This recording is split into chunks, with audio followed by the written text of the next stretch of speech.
Hello everybody. We'll continue with the subject fluid mechanics. We were discussing the topic notches and wears. So far we've had a brief introduction to notches and wears. So let's continue. In today's lecture what we are going to discuss is rectangular notches.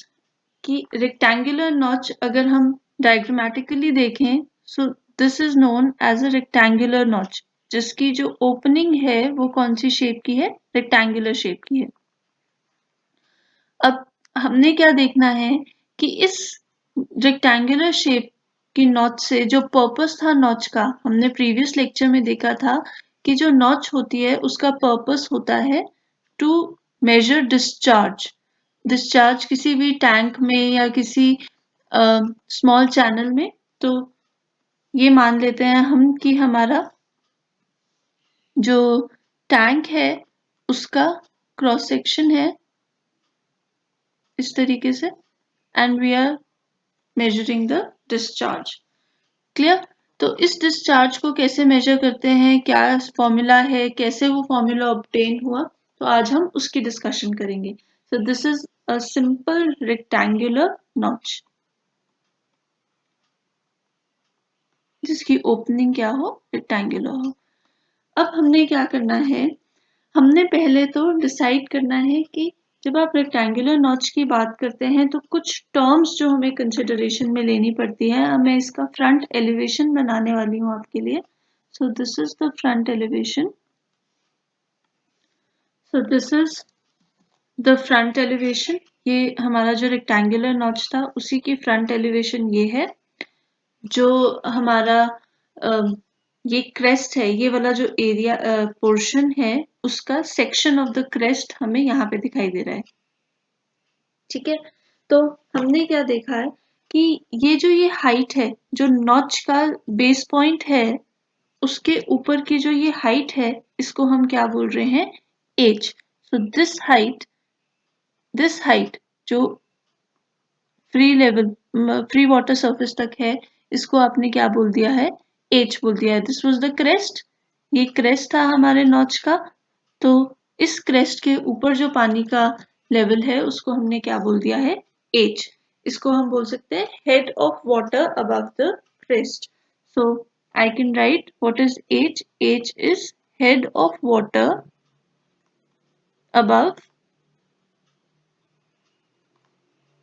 above the crest.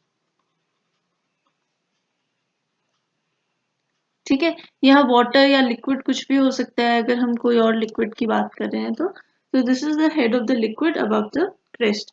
अब ये क्या है, length of the notch.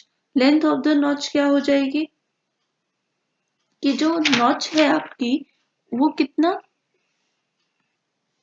उसकी length हो जाएगी. ठीक है, तो ये है आपका लेंथ ऑफ द नॉच या लेंथ ऑफ द ये जो पोर्शन है नॉच का जहां से वाटर बाहर आ रहा है उसकी length. Then CD is the coefficient of discharge. जैसे हमने वेंचुरी मीटर के केस में एक कोफिशिएंट किया था, कोफिशिएंट ऑफ वेंचुरी मीटर, वैसे यहाँ पे एक कोफिशिएंट ऑफ डिस्चार्ज है जिसको हम क्या बोलते हैं, CD. तो ये कहाँ यूज होता है, ये वही जैसे हम वेंचुरी मीटर में यूज करते थे कि जो थ्योरेटिकल हम कैलकुलेशन से वैल्यू निकाल रहे हैं और जो प्रैक्टिकल वैल्यूज है उसमें कुछ वेरिएशन आता है, कुछ लॉसेस हो जाते हैं और उन लॉसेस को कॉम्पनसेट करता कौन है, कोफिशिएंट ऑफ डिस्चार्ज, ताकि आपकी वैल्यू जो हो एक्चुअल वैल्यू को आप ऑब्टेन कर सकें यूजिंग द थ्योरेटिकल वैल्यू. तो सिंपली मैं लिख सकती हूँ कि जो Q है, मान लेते हैं ये Q था, ये Q एक्चुअल Q है कि एक्चुअल डिस्चार्ज कितना हो रहा है हमारे नॉच से. तो Q actual will be equal to CD into Q theoretical. What is CD? CD is the coefficient of discharge.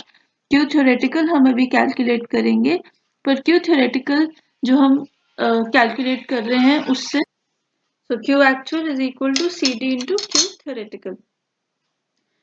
Now we can find the area of this strip. इस strip का ये हमने strip बनाई है, ये section of the crest है. ये वाला section जो है इसका हमने यहाँ पे part बनाया है, ये H हो गया. ये स्ट्रिप हमने बनाई है छोटी सी, इसकी हाइट कितनी है dh, ठीक है, और लेंथ कितनी हो जाएगी l। तो मैं क्या कैलकुलेट कर सकती हूँ, I can calculate the area of the strip. So area of the strip, ये कैसी स्ट्रिप है जिससे पानी फ्लो कर रहा है, तो हमने डिस्चार्ज कैलकुलेट करना है, तो मैंने एरिया कैलकुलेट किया, area is L into D H. So आगे देखते हैं हम डेरिवेशन को। So area of the strip is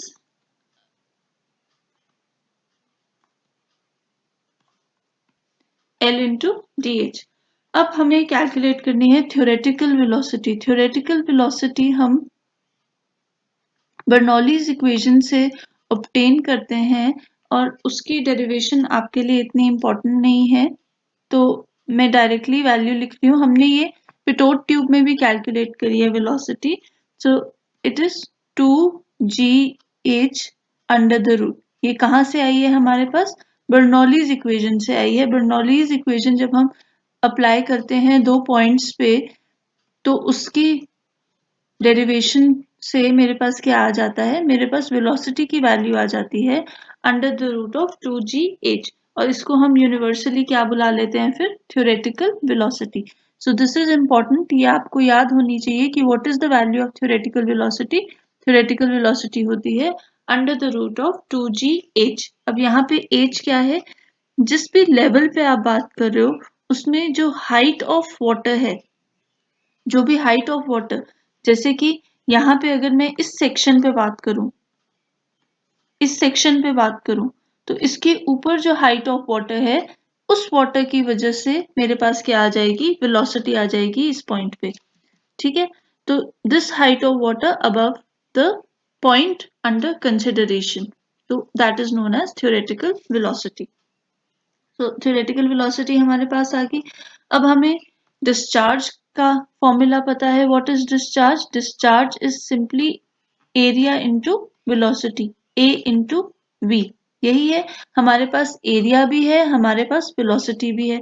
तो एरिया क्या हो जाएगा रेक्टेंगुलर स्ट्रिप के लिए, रेक्टेंगुलर नॉच की स्ट्रिप के लिए is L into D H, and velocity क्या होगी 2gh अंडर द रूट। पर ये डिस्चार्ज कैसा डिस्चार्ज है, ये डिस्चार्ज है थ्रू द स्ट्रिप। ये जो छोटी सी हमने स्ट्रिप ली है, इसके थ्रू कितना डिस्चार्ज है उसको ये कैलकुलेट कर रहा है। क्यों, क्योंकि मैंने एरिया किसका लिया है, एरिया ऑफ द स्ट्रिप लिया है, ठीक है।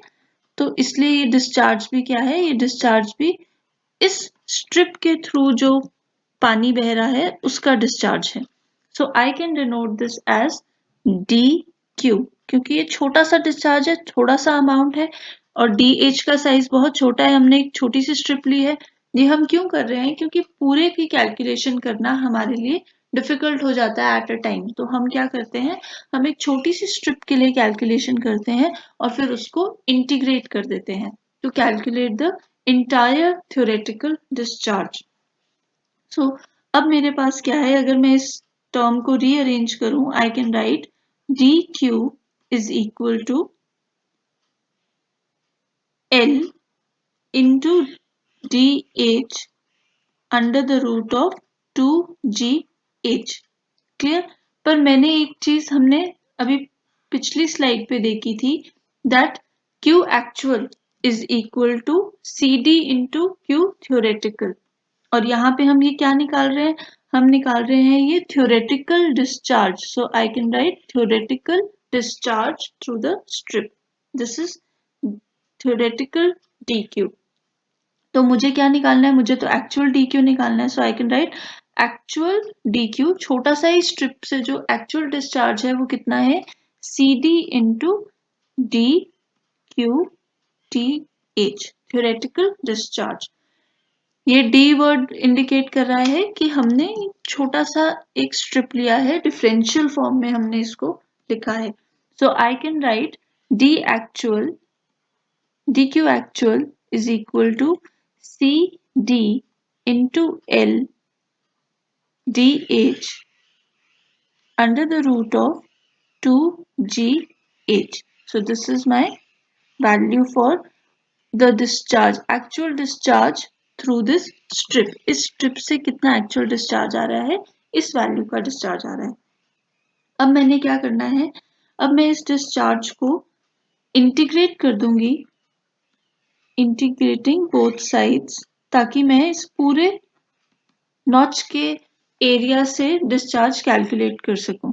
ठीक है, तो इंटीग्रेटिंग बोथ साइड्स, जब मैं इंटीग्रेट करती हूं तो I write D Q actual integration of CDLDH under the root of 2GH।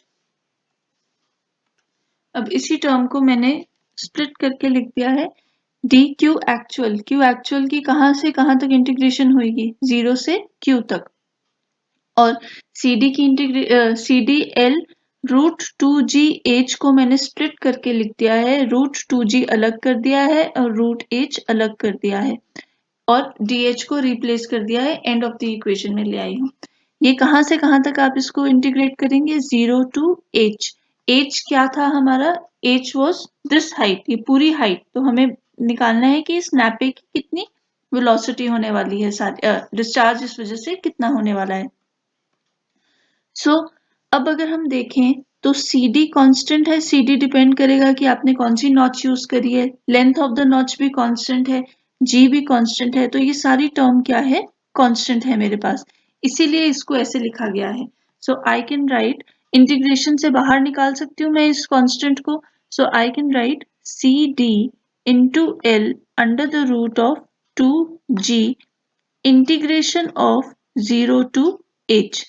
ठीक है, under the root of H into D H, H ना H कांस्टेंट है ना DH कांस्टेंट है, तो इसको हमें इंटीग्रेशन के अंदर रखना होगा।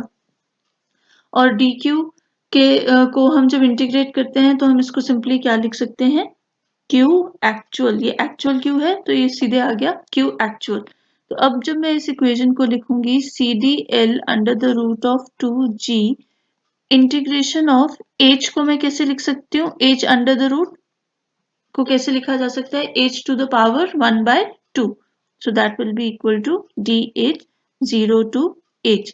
अब आप इंटीग्रेशन जानते हैं, हम इंटीग्रेशन करेंगे इसकी, so it will be CDL under the root of 2GH into small h to the power 1/2 plus 1, 1/2 plus 1 divided by 1/2 plus 1। ठीक है, यही होता है इंटीग्रेशन, और ये आपकी लिमिट्स आ गई 0 टू H। ठीक है, integration of a to the power n क्या होता है, a to the power n होता है a to the power n plus 1 upon n plus 1। So ये हमारी इंटीग्रेशन होती है प्लस c, तो उसी को मैंने क्या करा है, यहाँ पे सब्स्टिट्यूट कर दिया है, ये आपका रफ वर्क हो गया, ये हमारा फॉर्मूला है, तभी मैंने इसको ऐसे यूज करा है। अब देखिए Q actual will be equal to CD into L under the root of 2G। अब मैं लिमिट सब्स्टिट्यूट कर रही हूँ, H to the power 3/2, half plus 1 क्या हो जाएगा, 3/2 divided by 3/2 minus 0, limit substitute करिए, upper limit minus lower limit, यही होता है जब लिमिट सब्स्टिट्यूट करते हैं, तभी मैंने यहाँ पे C नहीं लिखा है क्योंकि ये डेफिनेट इंटीग्रेशन है, तो डेफिनेट इंटीग्रेशन में कांस्टेंट नहीं आता है क्योंकि हम लिमिट सब्स्टिट्यूट कर देते हैं, तो upper limit minus lower limit, so I get Q actual is equal to CD into L under the root of 2G into h to the power 3/2 divided by 3/2। इसको अब हम 3/2 को रीअरेंज करके लिख सकते हैं, 2/3 CDL under the root of 2G h to the power 3/2। This is the value of Q actual and this is a very important formula, क्योंकि numericals में जो भी रेक्टेंगुलर नॉच के न्यूमेरिकल्स आएंगे हम इस फॉर्मूला को यूज करेंगे। So this concludes the derivation of the discharge for a rectangular notch. It is very important. अब हमने क्या देखना है, हमने देखना है कि फॉर्मूला तो हमारे पास आ गया। क्या फॉर्मूला आया? Q actual was equal to CD into L under the root of 2G h to the power 3 by 2 और this whole is multiplied by 2 by 3। ये हमारा फॉर्मूला था। ठीक है, अब हमने देखना है कि अगर आप जब ये एज मेजर कर रहे हैं, जब मैं इस एज को मेजर कर रही हूं तो मैं कुछ गड़बड़ कर सकती हूँ, क्योंकि मेरा फॉर्मूला जो है क्यू एक्चुअल का वो किस पे डिपेंडेंट है, वो इस एज पे डिपेंडेंट है। मान लेते हैं कि मैंने ये एज मेजर करना था 10 सेंटीमीटर्स या कोई भी वैल्यू हो सकती है, मैंने थोड़ी देर के लिए कितना ले लिया 10 सेंटीमीटर्स। बट मैंने क्या मेजर कर दिया, या फिर मैंने क्या मेजर कर दिया, मैंने इसको मेजर कर दिया 9.9 सेंटीमीटर्स, या मैंने क्या मेजर कर दिया इसको 10.1 सेंटीमीटर्स। कोई भी एरर, कोई भी रीजन की वजह से ये एरर आ सकता है। एक्चुअल वैल्यू तो क्या थी, एक्चुअल वैल्यू तो ये थी, बट मैंने क्या मेजर कर दी, मैंने ये मेजर कर दी या फिर ये मेजर कर दिया। तो इस वजह से जब आपने एज को मेजर करने में गड़बड़ कर दी तो उसकी वजह से डिस्चार्ज की वैल्यू में भी क्या हो जाएगा, एरर आ जाएगा। एज आप समझ रहे हैं, क्योंकि ये पानी फ्लो करेगा तो जरूरी नहीं है कि ये पानी बिल्कुल कांस्टेंट हो प्रैक्टिकली। तो प्रैक्टिकली जब आप मेजर कर रहे हैं तो वेव्स आ सकती हैं, छोटी छोटी वेव्स आ सकती हैं, और छोटी छोटी वेव्स की वजह से ये फ्लक्चुएट कर सकता है इस तरीके से आपका लेवल। और जब आपका फ्लक्चुएट करेगा लेवल तो ये मिस्टेक्स होना हो सकती हैं आपसे। तो इन मिस्टेक्स को जब आप नोटिस कर लेते हैं कि ठीक है आपसे एज की मेजरमेंट में कोई मिस्टेक हो गई है, तो डिस्चार्ज में कितनी एरर आया होगा। So I can write effect on discharge over a rectangular notch due to error in measurement of head। सो हम एज के में जो एरर आ रहा है उसको देख रहे हैं। तो एरर को मैं कैसे डिनोट कर सकती हूँ, आई कैन डिनोट जो एरर है, error in measurement of head can be written as DH। इसको मैं कैसे डिनोट कर सकती हूँ, DH। DH क्या होगा, ये होगा एक्चुअल जो हेड है, एक्चुअल हेड जो होना चाहिए था minus incorrect head, minus incorrect head. For example आपके पास DH जो है उसको कैलकुलेट करना है। DH कैसे कैलकुलेट कर सकते हैं हम, एक्चुअल हेड है 10 सेंटीमीटर्स, इनकरेक्ट हेड था 0.9 सेंटीमीटर्स, तो आपने कितना कैलकुलेट कर लिया, DH हो गया आपका 0.1 सेंटीमीटर्स। ठीक है, वैसे ही DH मान लेते हैं, एक्चुअल हेड था आपके पास 10, आपने इनकरेक्ट हेड जो मेजर किया वो था 10.1, तो आपके पास वो कितना हो गया माइनस 0.1 सेंटीमीटर्स।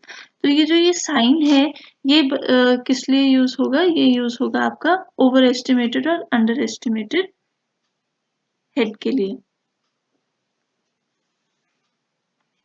ओवर एस्टिमेटेड का मतलब है कि 1 मीटर क्यूब पर सेकेंड आपका डिस्चार्ज था, आपने उसको 1.2 मीटर क्यूब पर सेकेंड लिख दिया। ठीक है, क्योंकि आपने एज गलत कैलकुलेट किया था। सिंस एज गलत कैलकुलेटेड था तो आपकी जो वैल्यू आई डिस्चार्ज की वो ज्यादा है जो एक्चुअल वैल्यू आनी चाहिए थी उससे, तो आपने क्या कर दिया है, ओवर एस्टिमेट कर दिया है। या फिर आपने क्या किया, डिस्चार्ज को कम मेजर करा, 0.9 मीटर क्यूब पर सेकेंड किया, तो आपने उसको क्या करा है, अंडर एस्टिमेट किया है। तो हमें ये देखना है कि एरर कितना होगा। So let's write the formula for discharge. Discharge की क्या है, discharge is equal to Q is equal to 2 by 3 CD L under the root of 2G h to the power 3 by 2। ठीक है, अब हमने क्या करना है, हमने तो निकालना है एरर कितना है। तो एरर के लिए हम इसको क्या कर सकते हैं, हम इसको डिफरेंशिएट कर सकते हैं। जब मैं इसको डिफरेंशिएट करती हूँ तो मेरे पास क्या आता है D Q will be equal to 2/3 into C D L under the root of 2g। ये तो आएगा ही आएगा। साथ में जब h 3/2 को आप डिफ्रेंशिएट करते हैं तो ये आएगा 3/2 ऑफ h 3/2 माइनस 1 dh। ठीक है। सो सिंपली क्या हो रहा है यहाँ पे, सिंपली अगर आप फॉर्मूला देखें डिफ्रेंसिएशन का, तो जब आप d by dx of x to the power n करते हैं तो हमें क्या मिलता है n into X to the power n minus 1 dx। ठीक है, तो ये हमने dx यहाँ पे ले गया है, तो ये dh आ गया हमारे पास। dq by dh हो रहा था, तो यहाँ पे मैंने इसको क्रॉस मल्टीप्लीकेशन कर दी। क्रॉस मल्टीप्लीकेशन कर दी तो मैं क्या लिख सकती हूँ, d into X to the power n को लिखा जा सकता है n into X to the power n minus 1 dx। तो यहाँ पे वही किया गया है, dq by dh का dh कहाँ ले आए हैं हम, ऊपर ले आए हैं। अब अगर हम देखें तो q की वैल्यू आती है 2/3 CDL under the root of 2g h to the power 3/2 और dq की वैल्यू आती है ये जो हमने यहाँ से कैलकुलेट कर रखी थी, इधर से और इधर से। जब 3/2 माइनस 1 करेंगे तो आपके पास क्या बचेगा 1/2। क्लियर। तो हमें तो निकालना है एरर। एरर क्या हो जाएगा, error in discharge will be equal to dq by q। dq by q को हम कैसे लिख सकते हैं, वैल्यू सब्स्टिट्यूट कर देते हैं। अब अगर आप देखें ये वाली टर्म दोनों इक्वेशंस में क्या है, कांस्टेंट है। तो मैं इसको कैसे लिख सकती हूँ, मैं इसको लिख सकती हूँ k into H to the power 3/2। और यहाँ पे मैं कैसे लिख सकती हूँ k into 3/2 h to the power 1/2 dh। ये k क्या है, ये k सिंपली आपका where k is equal to 2/3 CDL under the root of 2g, क्योंकि ये दोनों टर्म्स में कांस्टेंट है और ये सारी वैल्यूज क्या हैं, कांस्टेंट वैल्यूज हैं। So this is simply a constant. तो मैंने क्या लिखा k into 3/2 h to the power 1/2 dh whole divided by q को क्या लिख सकते हैं k into H to the power 3/2। So अगर आप देखें तो ये this k will be cancelled out by this k। हमारे पास क्या बचता है, हमारे पास आता है 3/2। अब इस h 3/2 को मैं न्यूमरेटर में लेके जाऊंगी तो क्या बचेगा मेरे पास h इंटू 1/2 माइनस 3/2, यही बचने वाला है। So I can write into dh. So I can write dq by q is equal to 3/2 into h to the power 1 minus 1। 1/2 minus 3/2 कितना हो जाएगा -1 dh। -1 का क्या मतलब हो गया 3/2 into dh by h। Clear. तो इनडायरेक्टली मेरे पास क्या आ गया dq by q is equal to 3/2 into dh by h। और dh by h क्या था, dh by h तो था error in the measurement of height, यही होगा error, error in measurement of height.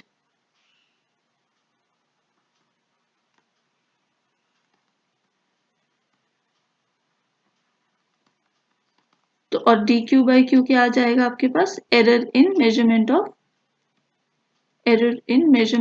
Discharge, measurement of discharge. Clear. अब हम देख सकते हैं कि अगर आप एरर सपोज करते हैं कि आपके पास ये जो ये एरर की वैल्यू है डिस्चार्ज की, सॉरी हाइट की, वो आती है 10% या 10 की वैल्यू आ जाती है।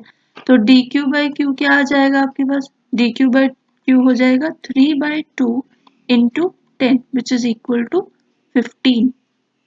किसके इक्वल हो गया, 15 के इक्वल हो गया। तो हमने क्या पता किया, हमने ये कंक्लूड किया कि जब आप एरर इन डिस्चार्ज कैलकुलेट करते हैं तो error in discharge is 1.5 times error in measurement of height. तो अगर आप हाइट में मेजरमेंट की गलती करते हैं तो डिस्चार्ज कितने से गलत हो जाता है, 1.5 टाइम्स से गलत हो जाता है। और अगर आपको परसेंटेज निकालनी है तो आप सिंपली क्या कर सकते हैं, dq by q into 100 that is equal to 1.5 into dh by h into 100. So this concludes the derivation of our rectangular notch. ये बहुत इंपॉर्टेंट है, end semester point of view से आपको कोई भी डेरिवेशन पूछी जा सकती है. So in the next lecture we'll discuss numericals based on the rectangular notch. Thank you.